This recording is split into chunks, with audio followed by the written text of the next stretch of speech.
Let's be honest, everyone says the Amalfi Coast will completely drain your bank account, that it's a picture-perfect fantasy reserved for honeymoons and Hollywood A-listers. As full-time nomads on a slow travel journey through Italy, we had to find out for ourselves. This was stop number 2 on our south-to-north adventure. After a month in Taormina exploring Sicily, we carried our bags onto a train that actually drove onto a ferry across the Strait of Messina, a travel experience that we'll never forget, before riding up the coast and landing here in Sorrento for 21 days.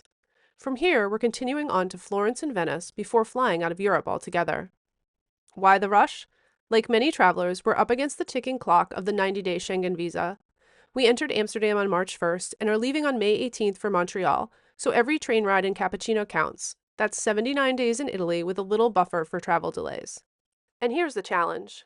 We aim to keep our slow travel lifestyle under $5,000 per month. Sicily had already tested that budget, and now it was time to see if we could explore Sorrento and the Amalfi Coast without missing out on the experiences that make this region legendary, all while still keeping our costs under control. So could we make it work? That's what we're sharing today. We tracked every single dollar and euro, from morning cappuccinos to late-night tiramisu, every bus ticket, ferry ride, and plate of pasta, and in this video, we'll take you through our complete itinerary, our favorite local spots, and some budget tips that stretched our euros further than we expected. If you're new here, we're two traveling after one, a couple of empty nesters on a mission to explore the world and share all the tips we pick up along the way.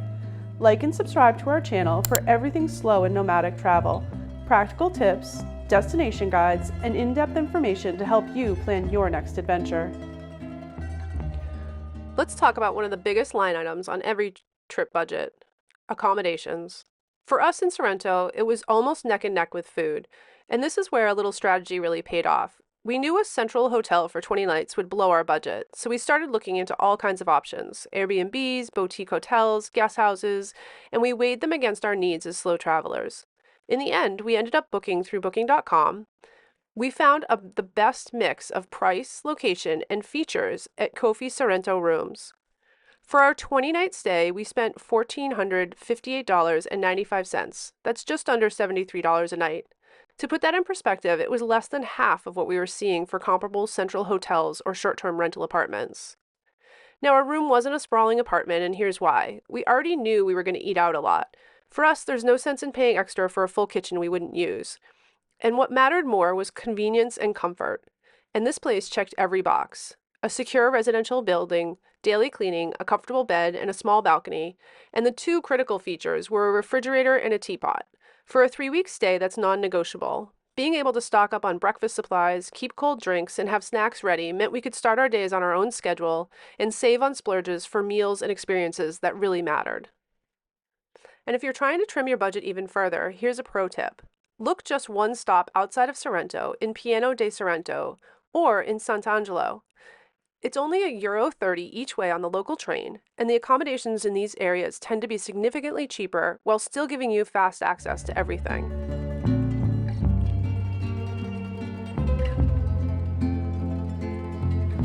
One of the biggest reasons we chose Sorrento as our home base is its unbeatable access to the entire Amalfi Coast. From here, trains, buses, and ferries all converge, which meant we could explore everywhere we wanted without ever renting a car. The journey started with the train from Taormina to Naples, a ticket that cost us $89 for the two of us. From Naples, we hopped on the local Circumvesuvia commuter train to Sorrento, the very last stop on the line. This cost $9.93 for the two of us. It's a no-frills ride, but efficient and cheap, and the same line became our lifeline for day trips to Pompeii and Naples during our stay. For exploring the Amalfi Coast itself, the Città bus system was the most budget-friendly choice. The bus station is located right at the Sorrento train station. But here's the trick: you can't buy tickets on board. You'll need to grab them at one of the tabacchi shops inside the station. If there's a line downstairs, check the upstairs shop. Tickets cost between €2.90 and €4.90 per person each way. Even in April, we often had to wait for 2 buses before finally squeezing onto the third. But once on board, these buses got us everywhere: Positano, Amalfi, Ravello, Minori, Maiori. They're slow, yes, but the cliffside views are unforgettable. We also mixed in ferries. On one trip, we took the ferry to Amalfi, a little pricier than the bus, but worth it for the incredible views of the villages clinging to the cliffs.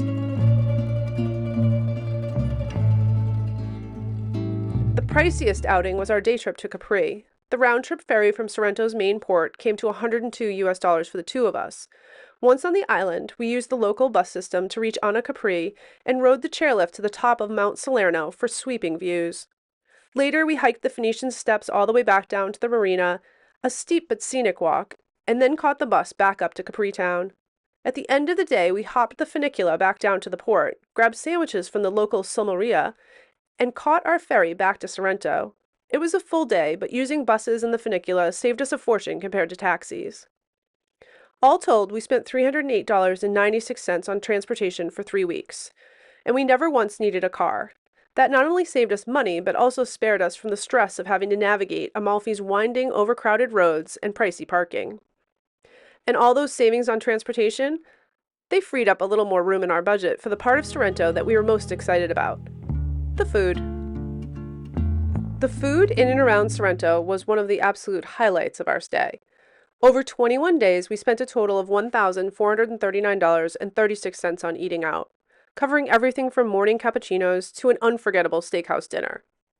Our first priority was to find a local spot, and that's how we discovered La Cantoneria del Popolo. This little trattoria quickly became our go-to. The walnut cream pasta, octopus salad, house wine, it was all incredible. The line stretched out the door every night, filled with both visitors and locals, but the wait never felt like a chore because the owner would come out with wine and cheese for everyone in the line. What made it even more special was the family who ran it. By the time we left Sorrento, we felt like regulars, almost like members of the family. The father greeted guests at the doors, the mother cooked in the kitchen, and their son and daughter worked the floor alongside their longtime staff. And along the way, they gave us so many tips and insider recommendations that shaped our experience in Sorrento. That's one of the real rewards of slow travel, finding a spot where you feel at home and building those connections that go far beyond the menu. Our mornings often started at Gentile Cafe, right across from the train station, where we'd sip cappuccinos and sometimes share a bacon club sandwich before heading out for the day. For lunches during day trips, we leaned into budget-friendly favorites. In Positano, we skipped the pricey beachfront restaurants and grabbed incredible caprese sandwiches from a tiny wine shop called Positano Vini e Panini. And in Capri, we grabbed prosciutto and mozzarella sandwiches from Sommeria de Aldo, the perfect meal to take down to the beach before catching the ferry. Beyond the coast, we had one of our most memorable meals in Massa Labrense at a family-run restaurant called Eugenes. For about $43 US total, we were served a multi-course feast of bruschetta, arancini, antipasti, pasta, meatballs, and wine, all with warm hospitality that made the meal unforgettable. And in Minori, we couldn't resist a stop at Sal de Riso, home of one of Amalfi's most famous pastries. Sitting in the cafe, surrounded by locals and travelers alike, with a pastry case that looked like art, it was one of those moments that you were glad you saved room for dessert. Finally, we did splurge on one expensive dinner at Bistro 96, a steakhouse in Sorrento. We indulged in a massive T-bone steak, rosemary meatballs, tiramisu, and wine. The bill came to $206.32, easily the priciest dinner of our stay. It wasn't about celebrating being under the budget, because we weren't, but it was about saying yes to an incredible food experience that we'll remember for years. And of course, we didn't eat out every meal. Some nights were instant soup and leftovers, mornings were coffee and oatmeal on the balcony, and that's where having a refrigerator and a teapot really came in handy. It gave us the balance between splurge-worthy meals and the comfort of keeping it simple. To balance out our meals at restaurants, we made good use of the little fridge and teapot in our room. Over the 3 weeks, we spent a total of $221.28 on groceries. It wasn't glamorous shopping, it was practical. We picked up fruit, cheese, yogurt, and snacks to keep us fueled between adventures. We stocked on bottles of water and wine so we didn't have to pay restaurant prices every time we wanted a drink. And most mornings started with something simple: coffee, oatmeal, or pastries from a nearby shop enjoyed right on our balcony. On the nights when we were tired from exploring, we'd eat out leftovers or make a quick instant soup. These simple meals gave us the flexibility to slow down and have a lazy evening in and reset for the next day. For us, eating out is a big part of experiencing a place, but having the basics on hand means that we don't have to go out every single night. It also frees us from needing a kitchen fully stocked with tools and spices, which gives us the flexibility to stay just about anywhere, whether it's a hotel room with a fridge or a full apartment. And with food and lodging covered, we left room in our budget for another part of the Sorrento experience. Those little extras that make travel fun. From exploring historic sites to stumbling on local festivals, our entertainment budget added color and memories to our 3 weeks here.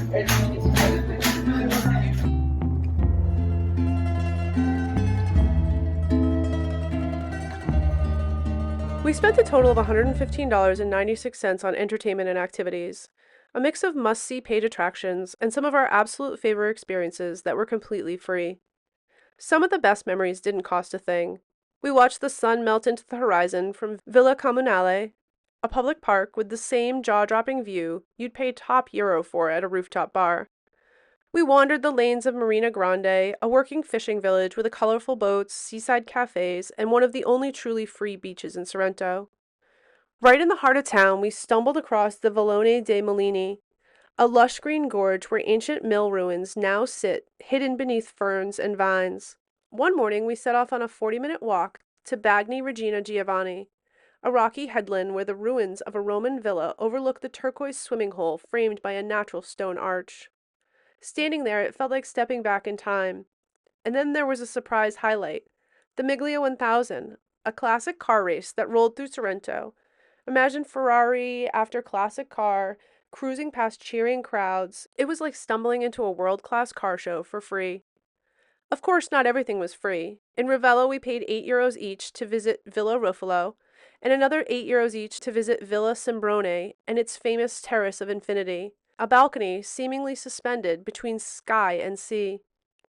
On Capri, we couldn't resist riding the single-seat chairlift to Mount Salerno, gliding silently above the lemon groves before reaching a summit with a 360-degree view over the island. Our biggest single expense was Pompeii, with entrance tickets plus round-trip train fare totaling about $68 for the day. But for the sheer scale and history of that site, it was worth every cent.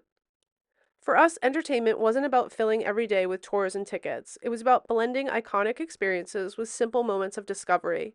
And in Sorrento, the balance made every euro go further. In the end, our entertainment budget gave us a mix of history, culture, and those serendipitous surprises that you didn't plan for. But travel isn't just about what you see, it's also about taking care of yourself along the way, which brings us to health and wellness. Travel sometimes comes with the unexpected, and for us in Sorrento, it was a minor health issue, a mole, that needed to be checked and removed. Instead of stressing, we opened our international health insurance app, found a dermatologist nearby, and had an appointment for the next day. The whole process was surprisingly straightforward: a quick consult, the removal, and a prescription for an antibiotic cream.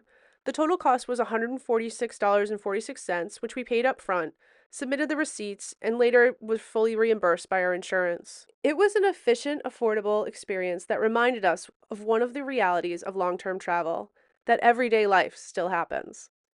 Having international health insurance coverage gave us peace of mind that we could handle it without derailing our trip or our budget.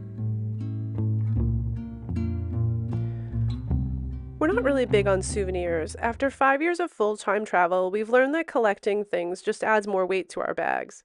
Instead, we try to keep it simple, usually picking up a few stickers for our collection, or maybe one or two meaningful items that we'll actually use.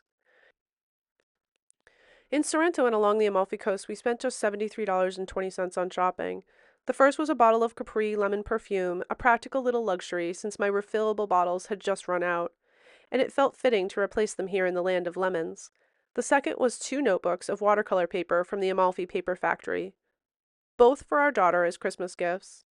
These few souvenirs, and the 10,000 photos we took, will help us to remember our time on the Amalfi Coast.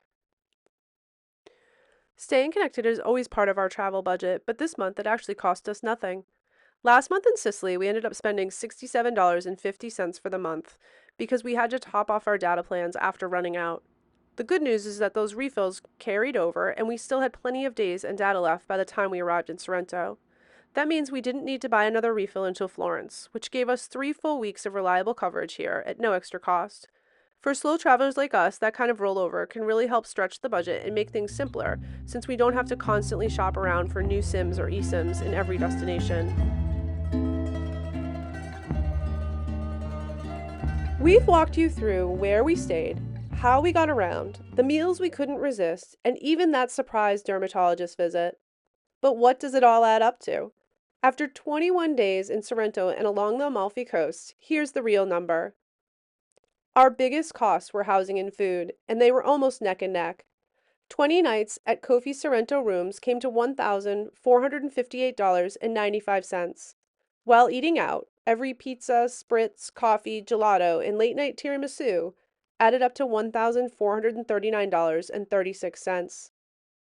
To balance that, groceries came in at a modest $221.28. The fruit, wine, oatmeal, and balcony breakfast that let us save a little and slow down. Transportation cost us $308.96. That covered everything.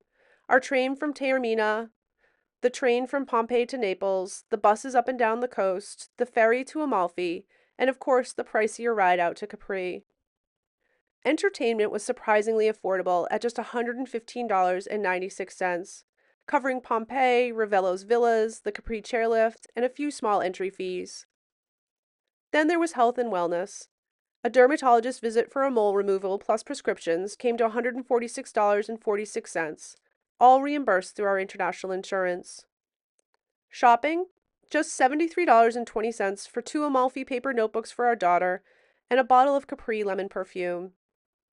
Phone and Wi-Fi ended up costing us zero since we had plans that carried over from the previous month. So when you add it all together, the grand total for 2 people for 21 days was $3,764.17. That's $179.25 per day for 2 people, or $89.62 per person per day. For a destination that many people think is only for honeymooners and high rollers, we think that's a pretty compelling case for slow travel. So is Sorrento possible for a comfortable long-term stay? Our answer is a loud, resounding yes.